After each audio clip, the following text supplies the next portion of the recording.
Hello, and welcome to Composer Toolbox, the show that takes an in-depth look at the common techniques utilized by the master film composers and how you can practically apply them in your own writing. Today, we're going to be looking at a few specific ways that John Williams tells a story with different harmonic concepts in the original Star Wars. So, without further ado, let's dive in. The first harmonic concept is how Williams uses tonality, or atonality. Technically speaking, Google says that tonality is a principle by which pitches and chords are arranged around a central note or tonic. Atonality is exactly the opposite. It's music that isn't arranged around a tonal center. Williams uses the difference between these two concepts to help us, the audience, relate to and sympathize with characters and ideas that he designates. And here's what I mean by that. In the opening text crawl, Williams immediately sets the film on a rather solid harmonic ground by using a plain and simple B-flat major scale.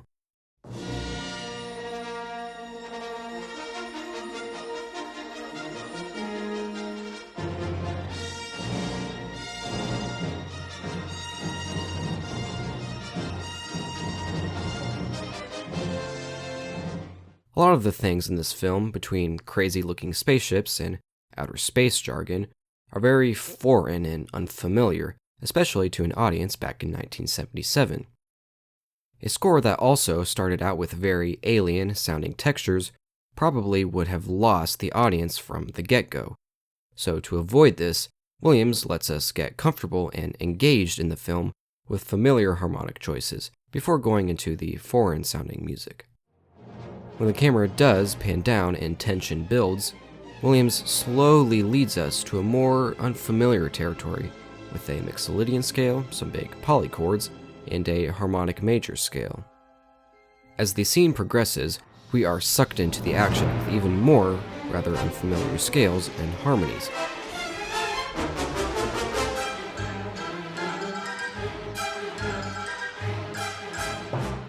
To our passive ear, this all sounds more or less atonal, even if it technically isn't. And this concept really continues throughout much of the opening scene, as well as into the droids and Jawas scene, especially during the Jawa sandcrawler scenes. You can see my analysis on it. There are a lot of off-the-wall harmonic choices that Williams makes.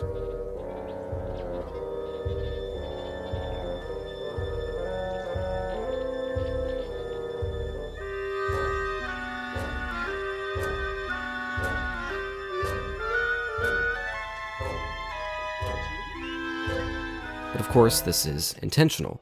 We, the audience, are seeing these unfamiliar, diminutive creatures for the first time, and Williams plays on this sense of unfamiliarity with his harmonic choices.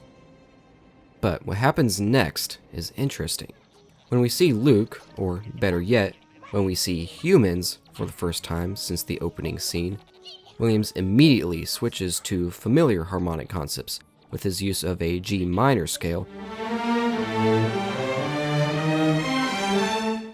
and the friendly key of D-flat major.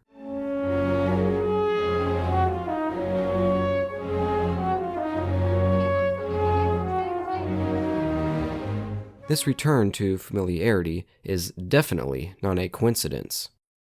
I think it immediately helps us relate to Luke and sympathize with him, since he's one of us. And it's this concept that Williams uses throughout the film that I think glues the score as a whole together and helps make it memorable. I'm not going to list out every time Williams switches back and forth between the tonal sounding music and the atonal sounding music. If that's something you want to explore on your own, I think it's a pretty easy concept to grasp and apply.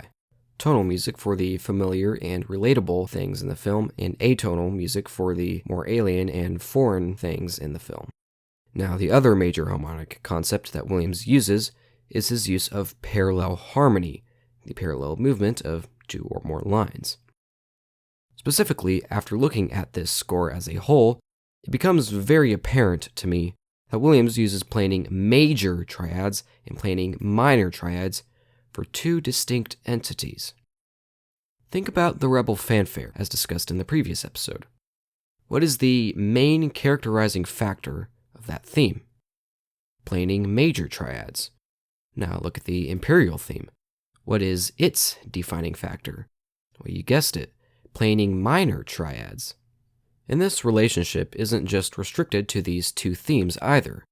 Throughout the whole movie, these two devices seem to represent each side respectively. When Darth Vader first walks in on screen, we get several minor triads.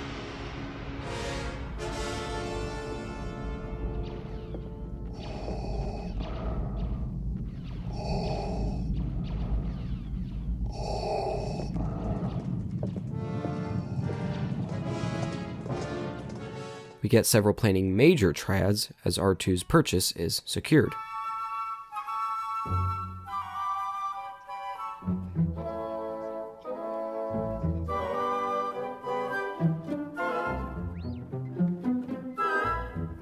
We get plenty of minor triads in the horns as the Falcon attempts to escape the clutches of the Star Destroyers.